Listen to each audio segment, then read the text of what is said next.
Bem-vindos de volta ao The Chow Time Pod, sou Red. Hoje trago um vídeo repleto de dilemas asiáticos. Por que os homens atualmente têm menos iniciativa para conquistar mulheres? Na China, essa pergunta gera respostas variadas. Mas no centro do universo, a Coreia do Sul. O que? A Coreia do Sul não é o centro do universo. Os homens vão te dar só uma frase: eu não quero ir para a cadeia. Ah, O sul-coreano? então o movimento Me Too realmente chegou ao governo da Coreia, não foi? A Agência Nacional de Polícia divulgou regra de segurança proibindo que um homem demonstre interesse romântico por uma mulher mais de 3 vezes, com definição ampla do que é demonstrar interesse. Espera, o quê? Não pode demonstrar interesse romântico por uma mulher mais de 3 vezes? Quer dizer que não posso me aproximar de uma mulher mais de 3 vezes? É isso que querem dizer? Não posso nem dizer que gosto dela? E aí, anos depois, tipo, ainda gosto de você. E aí, anos depois, eu gosto de você. E se você fizer isso mais uma vez, vai pra cadeia. Convidar alguém para sair para comer ou para se encontrar já conta? É isso mesmo. Caramba, se você abordar uma mulher 3 vezes, mais de 3 vezes, e ela disser não pra você, você pode ir pra cadeia. Se ele tentar mais de 3 vezes, isso pode ser considerado assédio por lei. Por isso, o conflito de gênero na Coreia do Sul é visto como um dos mais extremos do mundo. Realmente é. Quando fui à Coreia, a diferença de comportamento entre homens e mulheres era perceptível, dava pra sentir certa tensão. Algumas organizações feministas mais radicais chegaram a gritar esse slogan: eliminar todos os homens coreanos. E elas passaram a agir assim. Feminismo destruindo a Coreia também. Ao saberem que esperavam um menino, essas mulheres optaram por interromper a gestação, usando esse método sem confronto direto para enfrentar os homens coreanos. Se os homens japoneses vencerem sem luta, Você literalmente acabou de matar um recém-nascido coreano. Porque você não quis confrontar o quê? essa guerra é enfrentada com uma postura zen e desistência. Então, como os homens coreanos lidam com isso? Segure o botão de curtir por 3 segundos. Hoje vamos discutir como o feminismo na Coreia do Sul ficou fora de controle e extremo. Acho que ficou ainda pior por lá. Na verdade, no começo, o desenvolvimento do feminismo no Japão e na Coreia seguiu o mesmo padrão. Entre 1960 e 1990, a economia da Coreia do Sul disparou, e esse crescimento trouxe urbanização, moda, progressismo e amor livre. Essa nova mentalidade cativou completamente a geração mais jovem, e, a princípio, as mulheres coreanas tinham um desejo simples: ser mulheres independentes nesta nova era, rompendo antigas tradições. Era uma boa ideia, muitas pessoas apoiaram, tanto homens quanto mulheres. Querer libertar sua mente não é errado. Mas aí veio o problema: quando a economia entra em colapso e o conflito entre homens e mulheres piora, o que acontece? A Coreia do Sul viveu o mesmo que o Japão. A crise financeira asiática de 1997 deixou 1.300.000 coreanos desempregados, e todos foram forçados a uma hipercompetição extrema. Como vimos, as mulheres não conseguem superar os homens em competição brutal e implacável. Isso é verdade. Tipo, é por isso que os homens foram feitos pra isso. Os homens aguentaram todo esse tempo trabalhando duro a maior parte da vida porque os homens foram feitos pra isso. As mulheres não foram feitas pra competir constantemente ao longo da vida. Em 1999, feministas coreanas processaram veteranos militares para exigir o fim do bônus de contratação de 5% dado a homens que cumpriram o serviço militar obrigatório, buscando mais competitividade no mercado de trabalho. Elas alegaram que isso violava a Constituição e discriminava as mulheres, mas todo mundo na Coreia sabe que quase todo homem saudável serve por 2 anos. Bônus totalmente merecido. Uau! Então elas ficaram tão chateadas porque os homens tinham que servir por 2 anos no exército, o que é verdade. Se vocês não sabem, na Coreia, todos os homens com idade, acho que quando chegam aos 20, 21 anos mais ou menos, eles têm que servir. Eles têm que servir pelo menos 2 anos no exército coreano. Então eles estão tentando dizer que porque servem no exército coreano, eles não merecem um bônus. O quê? Tipo, isso é simplesmente ridículo. Esses homens ganharam um bônus de 5% colocando suas vidas em risco, protegendo seu país e treinando caso algo aconteça com o país deles. E as mulheres simplesmente dizem: a gente não liga. Nesse ponto, as pessoas começaram a perceber que o movimento feminista coreano estava começando a sair do rumo. Correto? Mas até esse ponto, o conflito ainda estava limitado ao mercado de trabalho, nada catastrófico. Exceto que a demanda aparentemente impossível, remover o bônus militar, foi aprovada no ano 2000. O quê? Então, em 2001, quando a China entrou na OMC e sua economia começou a decolar, as principais indústrias da Coreia ficaram sob pressão, piorando ainda mais o mercado de trabalho coreano. E com a crise financeira de 2008, o desemprego se tornou devastador, a competição interna ficou insuportável. Assim como no Japão, as coreanas também saíram perdendo no trabalho. Mas, ao contrário das japonesas, as coreanas são bem mais agressivas no combate verbal. Então, em 2009, uma verdadeira confrontação entre os dois lados explodiu. Na época, havia um programa de TV chamado The Chat of Beauties. Esse programa enfureceu os homens coreanos. Uma das convidadas disse: qualquer homem com menos de 1,80 metros ou 5 pés e 11 polegadas é um perdedor. Essa frase teve o impacto de um assassinato em Sarajevo, uma faísca que iniciou um incêndio. Quer dizer, 1,80 metros, a maioria dos asiáticos não é tão alta, mas os homens coreanos, por acaso, têm uma média bem mais alta. Uma tempestade. Grupos masculinos decidiram retaliar totalmente os grupos feministas. Desde 2009, ambos os lados passaram a protestar publicamente, destruindo a fachada de civilidade. Assim, o conflito de gênero na Coreia ficou abertamente visível. Mas até então, tudo ainda acontecia offline, com alcance limitado. O que realmente jogou gasolina no fogo foi a internet. A partir daí, a guerra de gênero mudou de campo. Do offline para o online. Surgiram grupos feministas radicais como Mega Megalir. O logo delas é aquele gesto de mão, você sabe qual. Melhor não comentar muito para não perder o mercado coreano. No começo, ainda era algo relativamente normal, lutando contra o assédio e a discriminação no trabalho. Claro, o que é justo. Todo mundo deveria poder trabalhar sem ser assediado. Com o aumento do conflito, Megalir se tornou cada vez mais radical. Elas passaram a promover o aborto seletivo de bebês do sexo masculino. E algumas coisas que são simplesmente ridículas. Simplesmente ridículas. Naturalmente fizeram isso, afinal, o slogan delas já havia sido declarado: eliminar todos os homens coreanos. Até que ponto isso foi? Elas andavam de trem com facas apontadas para homens. Elas achavam isso uma loucura. De novo, e elas só conseguem fazer isso porque os homens permitem. Você acha que, se os homens simplesmente tirassem as facas e dessem uns tapas nas mulheres dizendo parem, não conseguiríamos? Nós permitimos que façam isso. Tiraram fotos ameaçadoras de pais e parentes homens e postaram na internet. Até heróis nacionais viraram alvos só por serem homens. As fotos deles viraram memes ofensivos, quando se trata de conflito entre homens e mulheres. Consigo imaginar eles mudando George Washington, ou você sabe, George Washington para algum meme ridículo, só porque estão irritados com os homens. A Coreia leva o troféu. Esse nível de extremismo supera até muitos países ocidentais. E aquele pequeno conflito de gênero na China? A Coreia nem considera esse conflito, mas o principal é o seguinte: quem criou a situação atual da Coreia? Os responsáveis são os chaebols, os conglomerados familiares da Coreia. A pressão sobre os jovens coreanos, homens e mulheres, vem da estrutura econômica. O verdadeiro inimigo não é o sexo oposto. É o sistema dos grandes grupos empresariais. Ei, isso é assim em todo lugar.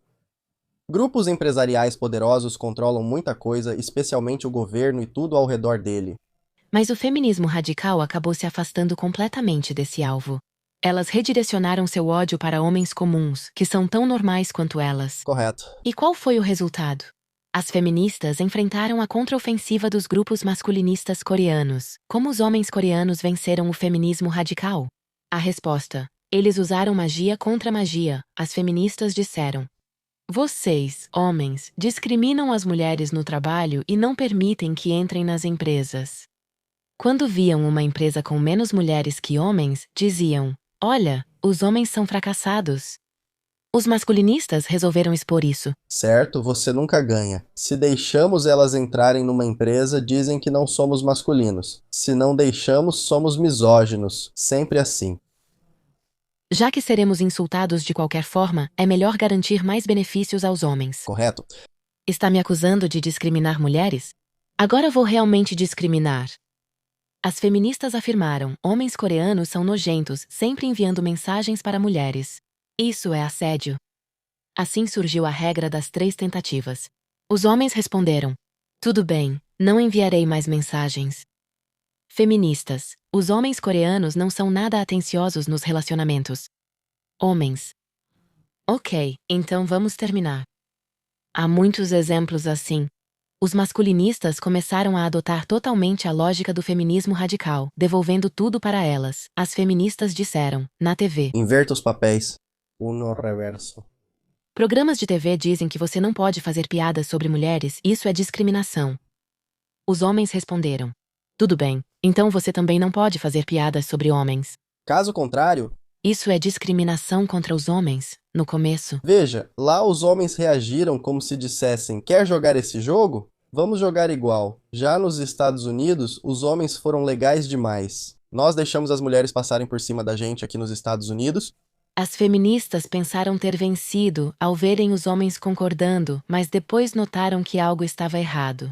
Por exemplo, nos programas de variedades, o que era divertido pelas brincadeiras e provocações ficou de repente rígido, sem graça e desinteressante. Claro, As mulheres começaram a se sentir entediadas. Mas os homens já tinham parado de assistir. E no mercado de trabalho, os homens admitiam abertamente: sim, nós estamos discriminando. Vamos competir ao máximo. E a dificuldade das mulheres em lutar. você não pode me vencer. Desculpa. A dificuldade para achar emprego voltou a aumentar. A regra das 3 tentativas também foi uma das principais causas do declínio populacional na Coreia. Na narrativa feminista radical, mulheres excelentes reclamaram que recebiam mensagens demais. Mulheres de baixa renda apenas desejavam que os homens fossem um pouco mais atenciosos. Essa regra fez os homens coreanos deixarem de tentar conquistar alguém. Por que faria isso? Você gosta de alguém, recebe um não e ainda tem 2 chances. Então pensa, vale a pena lidar com isso? Hoje em dia, muitos já chegam perguntando diretamente: quer ter um filho comigo? Se a mulher diz não, eles passam para a próxima. Se você pergunta o motivo, respondem: estou respeitando as mulheres. E, vocês disseram pra gente respeitar vocês, e se vocês disserem não pra gente seguir em frente, então a gente segue em frente. Como os homens coreanos só buscam mulheres jovens e bonitas, todos passaram a ter os mesmos objetivos. Essa tática de usar o feminismo contra si gerou divisões entre as mulheres. Muitas mulheres notaram isso e passaram a se opor à regra. Elas disseram: 3 vezes é muito pouco. Você não sente romance nem percebe se o cara realmente se importa. Mas os masculinistas retrucaram. Você está sendo egoísta. Só pensa em si mesma. Certo? Nós estabelecemos a regra em 3. Você diz que é pouco, mas achamos que já é muito. Eu acho que uma tentativa já é demais. Você já refletiu sobre o sofrimento das mulheres assediadas? Então aconteceu uma situação curiosa. Feministas de base queriam revogar a própria regra que propuseram. Feministas radicais da elite queriam mantê-la. E os masculinistas disseram: somos a favor de não assediar mulheres, nós respeitamos as mulheres. Além disso, as feministas disseram: o casamento é opressão para as mulheres. Sim. Homens. Ok. Então eu não vou me casar. É simples assim. Sim, é isso que está acontecendo. As mulheres dizem: vocês nos oprimem como mulheres. Ok, então?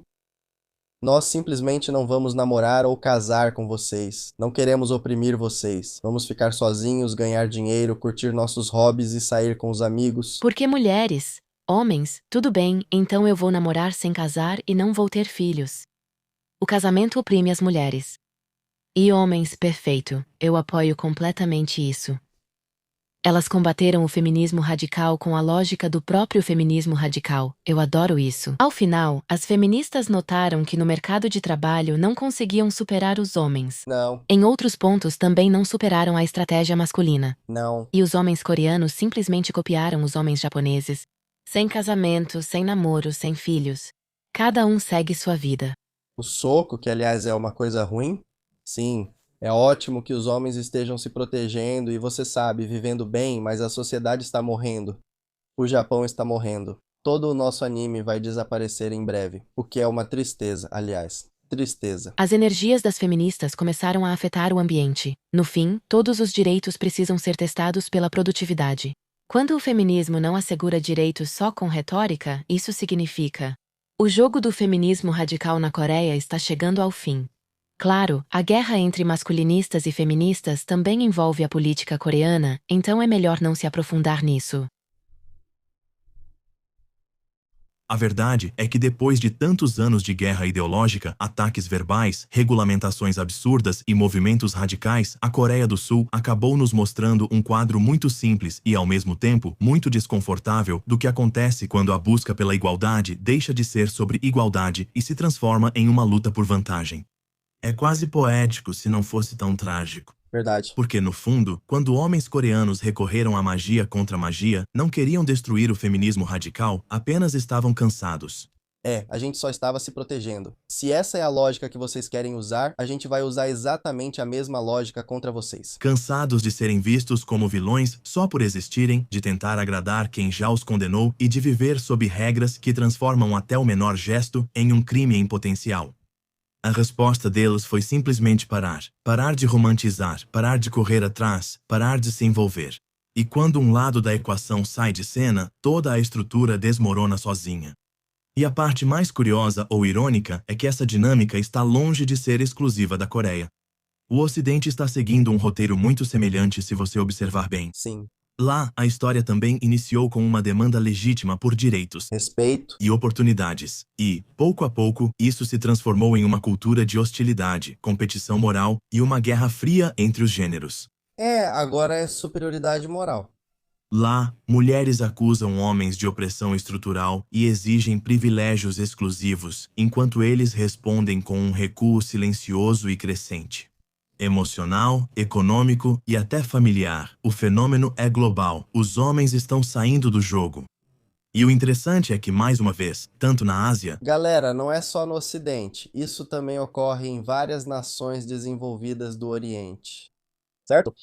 Obviamente, meu país está longe disso porque ainda é considerado um país de terceiro mundo. E eu acho que o Camboja é um dos países que ainda são considerados do terceiro mundo, enquanto muitos outros países do sul da Ásia agora são considerados países em desenvolvimento. Então, e no Ocidente, a lógica que impulsiona esse caos é exatamente a mesma. A igualdade virou moeda de troca. Uma bandeira usada apenas quando convém e descartada quando não. Nem homens nem mulheres querem ficar para trás. De jeito nenhum. O objetivo deles é vencer.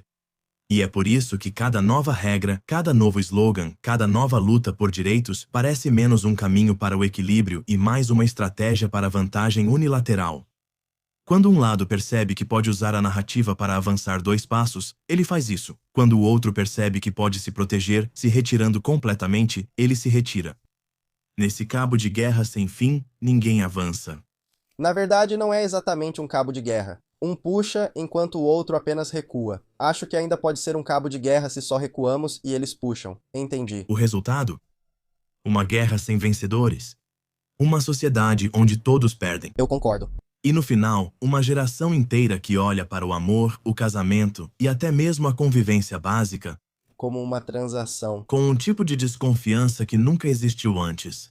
Se no Japão o lema virou "eu não quero brigar", na Coreia virou "eu não quero ir para a cadeia", e no Ocidente está se tornando MGTOW, não vale a pena.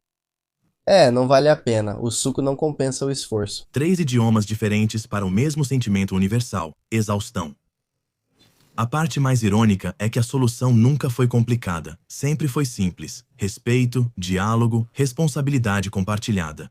Basicamente. Mas isso, claro, não gera cliques, bandeiras políticas ou assuntos do momento. O conflito gera, a guerra gera, a narrativa de nós contra eles ainda mais. É engraçado que o Japão e a Coreia estão meio que à nossa frente. Os homens de lá já estão no MGTOW, já acham que o esforço não vale a pena, já não querem ir para a cadeia. A gente mal está chegando lá, né? Muitos homens estão só começando a entrar no MGTOW e mal se afastam do jogo. Isso é bom, no sentido de que, com sorte, isso reajusta alguma coisa para que o outro lado perceba. Mas pelo que podemos ver na Coreia e no Japão, provavelmente não. Por favor, curta, inscreva-se e comente aqui embaixo, eu realmente agradeço. E eu vejo vocês na próxima, com certeza.